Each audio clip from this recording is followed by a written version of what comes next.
Namaste everyone. I've decided to make a video sharing about the 9 planets in Vedic astrology and the lessons that they have to teach us in life.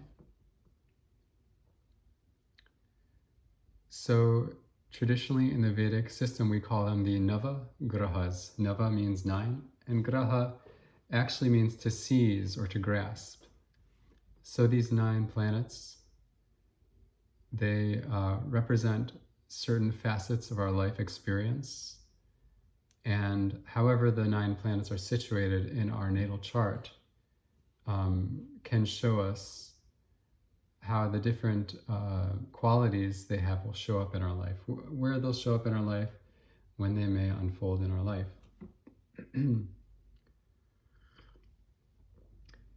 These are not literally all planets. We have the Sun, the Moon, Mars, Mercury, Jupiter, Venus, Saturn, and Rahu Ketu. So the Sun technically is a star, the Moon is a satellite, and Rahu Ketu are actually the points where eclipses occur. And so they're like shadows that move throughout the zodiac.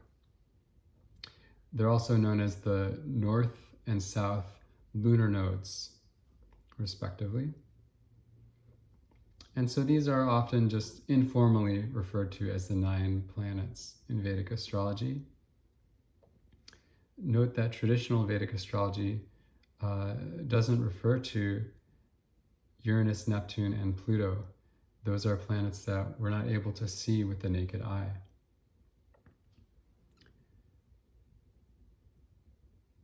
So, when we're able to honor all 9 planets in life, it leads to balance, fulfillment, and the ability to maximize our potential. These are very timeless archetypes, just as relevant as they were 1,000 years ago, 2,000 years ago. It's just as relevant today. So let's go one by one and talk about what they represent. So the Sun represents confidence and positivity. So the ability to believe in ourselves, to have a sense of self-worth, to have a sense of yes, every being in the world is important. Every being has a role to play, and therefore so do I. I have a role to play, an important contribution to make in life. And so this gives a sense of confidence. The Sun is said to represent the soul, or the Atman in Sanskrit. And so there's a beautiful passage in the Bhagavad Gita about the soul, which I'll share with you. Chapter 2, verse 23. It says, "The soul cannot be pierced by weapons or burned by fire. Water cannot wet it, nor can the wind dry it. The soul cannot be pierced or burned, made wet or dry. It is everlasting and infinite, standing on the motionless foundations of eternity." So regardless of how life may be unfolding, if we're able to identify with that deeper truth that I am the immortal soul, I am the immortal Atman, of course you'll have that confidence, you'll have that positivity, and that's what the Sun represents. Another way to honor the Sun is using the color of the Sun. Traditionally is said to be dark red. So if you feel like you want to increase these qualities in your life, one very simple way to do that is to wear dark red, perhaps on Sundays, which is the day that's traditionally said to be the day of the Sun. So wearing dark red, meditating on that color, that's a simple way to promote confidence in your life. Now, the second of the 9 grahas is the moon. The moon represents the more primal mind, which we call the manas. We could also say the emotional mind. And so therefore, honoring the moon in our life, or having a good relationship to what the moon represents in our life, has a lot to do with emotional intelligence. So being in touch with our feelings, being sensitive to the feelings and emotional needs of others, as well as our own emotional needs. Having a sense of love and caring and nurturing in life towards ourselves and towards others. That's a way to honor the moon. So think, things like self-care, setting aside time, for rest, for nourishing the body properly, eating good, healthy, fresh food, staying hydrated, things like coconut water if we're feeling dry. The moon rules also the fluids in the body, so staying hydrated is something worth mentioning here. And again, self-love, leading also to love and care of others and the community that we're part of. So these are lessons of the moon. Traditionally, the color of the moon is white.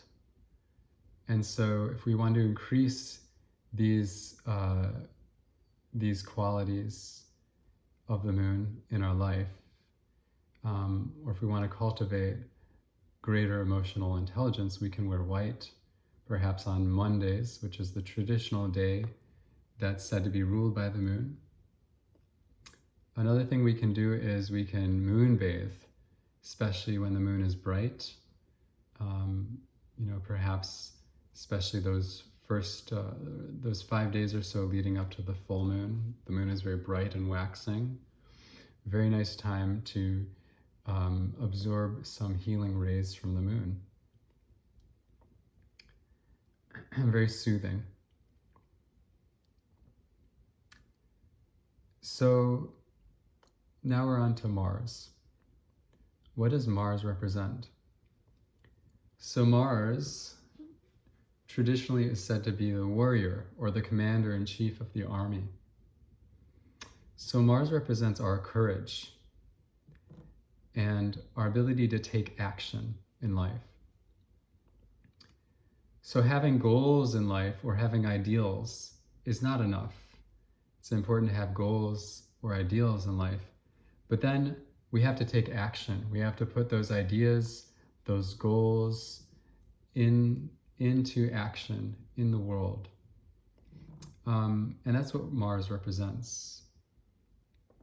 So it gives us the impetus, the energy, the vim and vigor to take positive actions towards achieving what needs to be done or what we are setting out to do.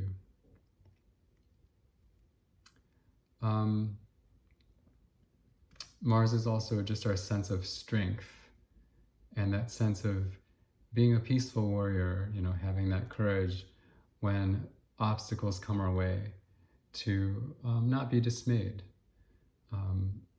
So if we want to increase the qualities of inner strength and being proactive, taking action towards our goals, one very simple way, there's many ways to honor the planets. So I'm just sharing a very, very simple way using colors today.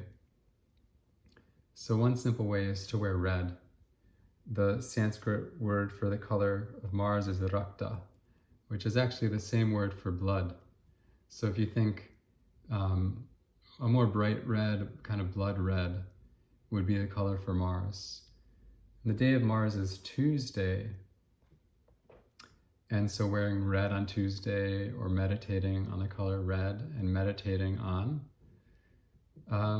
that inner strength, that courage, and that capacity to take positive action in the world will all increase and help improve our relationship to that which Mars represents.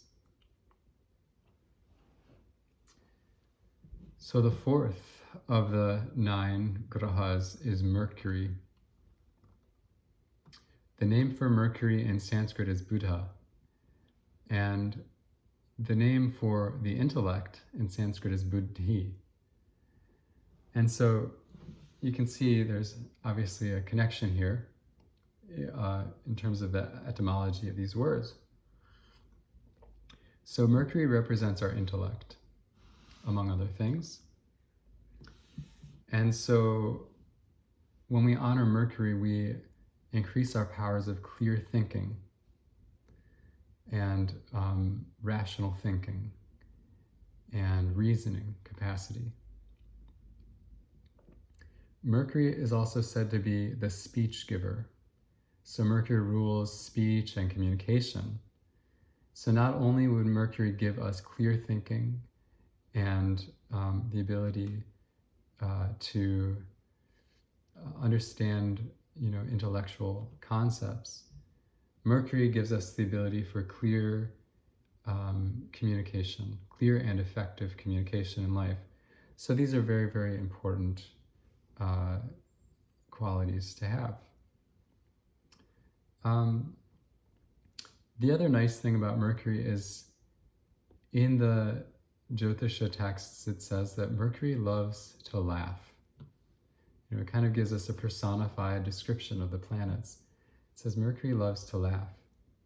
So Mercury also rules humor, having a sense of humor. And so we can honor Mercury by seeing the humor in situations in life, not taking life too seriously.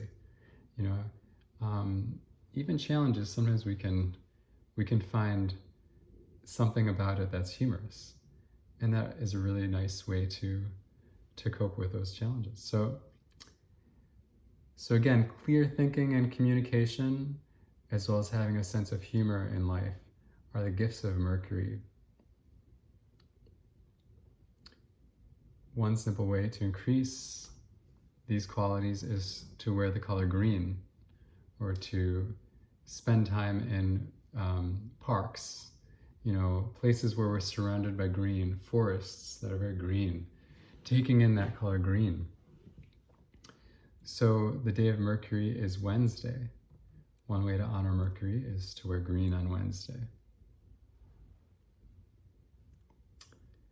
Now on to the next graha, which is Jupiter. So Jupiter signifies what's called dharma. What is dharma? Dharma is, there's no perfect translation in English, but it's having a sense of goodness, basically living life in such a way that honors our conscience. And one of the most important universal principles of dharma is not harming others, not harming oneself, this quality of not causing harm. And this is universal because nobody wants to get hurt, right? So it's kind of this is an inborn timeless truth of life. And so when we follow that concept of not causing harm to self or others, then we're honoring dharma. We're living life according to dharma and honoring Jupiter. Now Jupiter also rules over law and justice.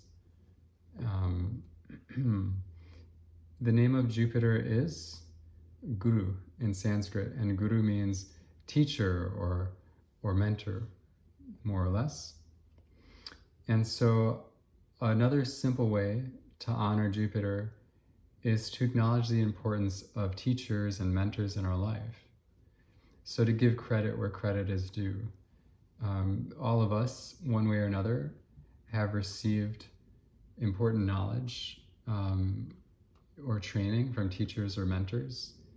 And so acknowledging that with gratitude and offering that attribution is a way to honor Jupiter.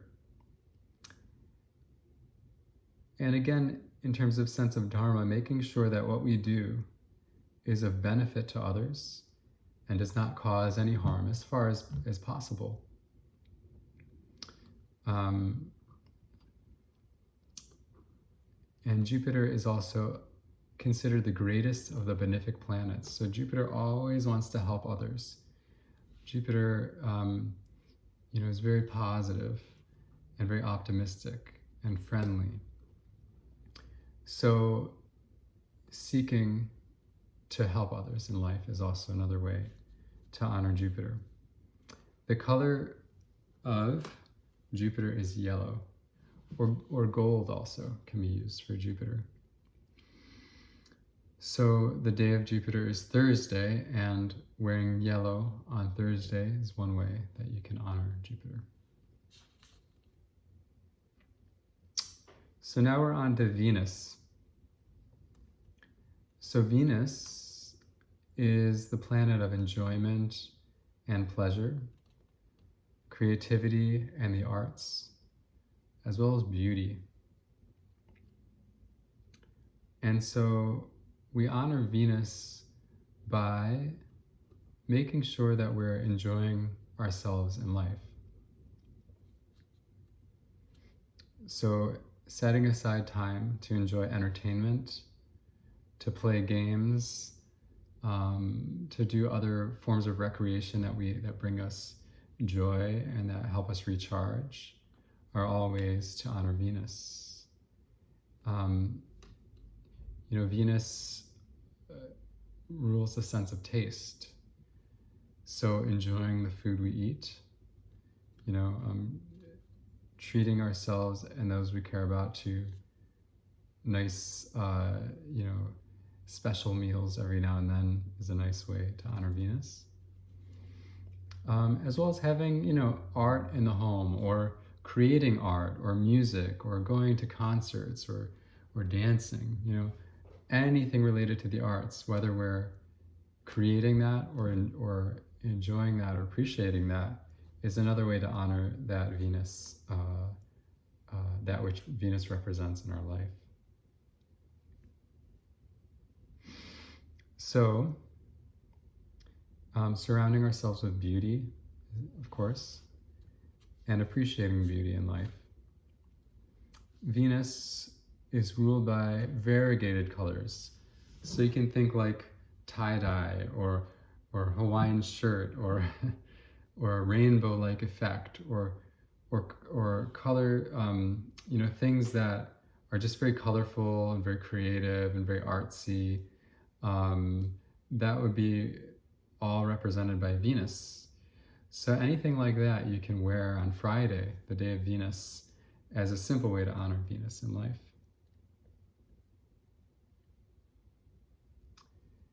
And now the last of the planets we can see, Saturn. So Saturn, many people think of as kind of like, uh-oh, heavy dude, right? Because Saturn is said to rule over difficulties in life, or challenges in life, or hardships in life. Saturn is a planet of delay, because Saturn is the slowest of the planets that we use in Vedic astrology, where Saturn can rule loss, separation from things, because Saturn is the most distant of the planets. So sometimes, Saturn can give us a sense of feeling alone or isolated in life, and having to face ourselves when we're alone is a gift, right? However, Saturn does not cause us any suffering.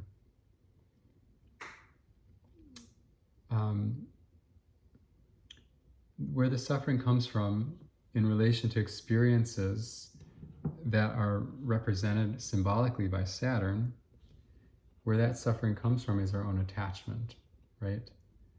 So Saturn is there to remind us that everything we can lose, eventually we will, right?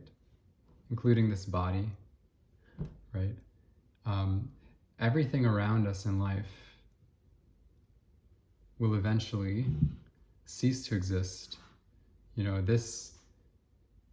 This place that I'm in right now, one day it'll cease to exist. It'll be once again one with the earth. Who knows when that will happen? It might be in 100 years, 200 years, 300 years. We don't know, but eventually what goes up must come down. And so Saturn reminds us of the truth of impermanence. And we suffer on account of impermanence only because of our own attachments. And so when we're able to take things as they come in life, to accept what comes to us, and when something goes, to just let it go without grasping, without holding on, without hankering for things of the past, or hankering for things that may come in the future, may or may not come in the future, right? So when we're able to practice this non-attachment, the more we can really genuinely come to that place of non-attachment, we are able to be free of suffering. And this is what Saturn teaches us. So Saturn actually is a very wonderful, magical planet, which has this profound lesson, which brings us to a sense of like full maturity in life. And in that sense, impermanence and learning, when it is necessary to have a sense of like renouncing something or renouncing things, or renouncing our expectations,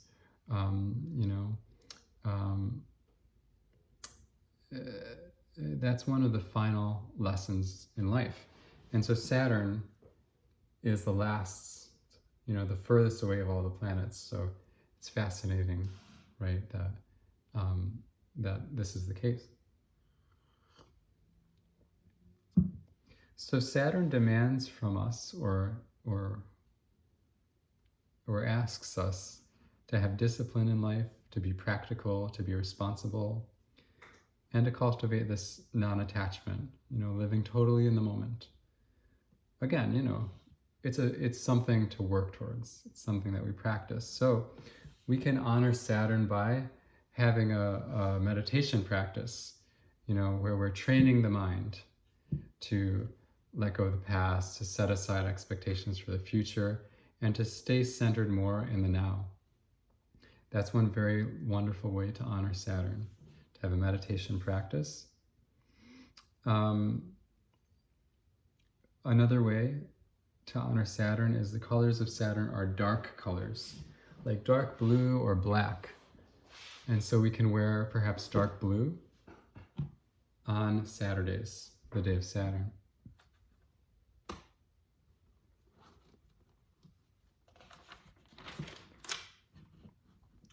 And now the last two are the lunar nodes. So Rahu is the north node of the moon. Rahu represents things that are different or unusual or out of the box. And so we honor Rahu when we're able to step out of our box and see things from a different perspective that we wouldn't usually take. So using our imagination, having imaginative thinking, Rahu can rule innovation. So doing things a little differently. And so, anything in life, no matter how good it might be, can become a box. Any ideology, right? For example, even Vedic astrology, which I find fascinating, is maybe out of the box for many people, but even that can become a box. So I've enjoyed learning from some friends who practice Western astrology, because that's out of my box, and it gives me a little bit of a different perspective, a different way of thinking about things. So I can, try on a different hat for a day, and see what I might learn, and then take that fresh perspective and integrate it in some useful way. And so Rahu helps us to appreciate other perspectives. And sometimes that requires setting aside our own beliefs or fixed ideas about things or opinions, and just putting yourself in another person's shoes to see, maybe even though their perspective is different than mine, maybe I can learn something from that, because life is so multifaceted. So with that kind of attitude, then likely you will learn. So that's what Rahu represents. Now Rahu is also symbolized as a head without a body. And so therefore Rahu is like a mouth without a stomach.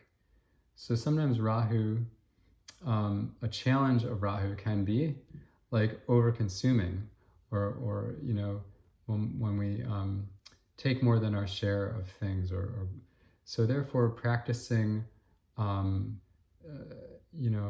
the virtue of non-greed, what is in Sanskrit sometimes referred to as aparigraha, not taking more than we need, is another way to work with Rahu. And last but not least, the south node of the moon is Ketu. Now Ketu is the other half of Rahu. So whereas Rahu is symbolized as a head without a body, Ketu is a body with no head. And Ketu is said to be the significator of moksha. And moksha means like liberation, final liberation of the soul. Freedom of the soul. And so the symbology of Ketu is very profound. The head symbolically can represent the ego. And so Ketu, being a body without a head, represents egolessness, right? And so the idea is that when we're able to transcend the ego, when we're able to lose the ego, then we find a profound freedom. And that's what Ketu represents. So to honor Ketu, it's necessary to acknowledge that it's not about little old me, right? That there's a bigger picture, that ultimately, as an individual, as a separate being, I am very small, just one drop in a vast ocean. But being one drop in the vast ocean also means that you are the ocean. So do you identify with being that little drop, being a little old me, or do you identify with being one with everything, identifying with the whole, that essence of you and that essence of everything is actually one and the same ocean. And so when this truth is understood and comprehended, what arises in us is a sense of transcending that finite sense of who we are. And what arises is a sense of altruism, right? A sense of willing to,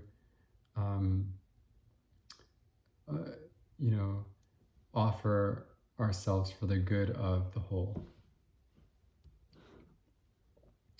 And so how do we honor K2 in life? Again, having a meditation practice is a very nice way to honor K2 in life.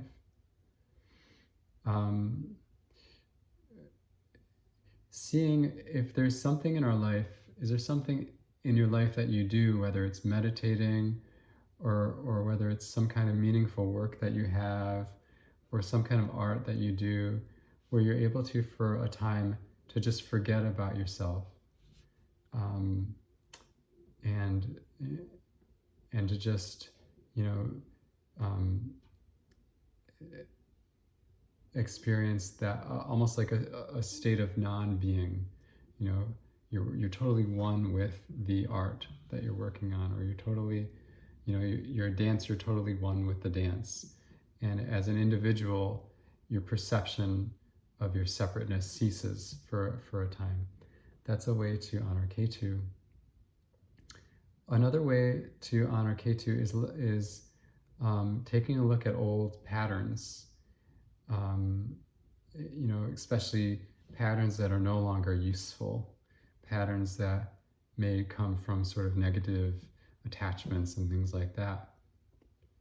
And so that's another way to honor K2. You see, because K2, that which takes form and that which is separate and that which becomes like an established pattern, K2 will dissolve that. So when there's certain habits, patterns, conditionings in life that no longer are helpful, we can think about a way to let that go. And that's a way to honor K2. So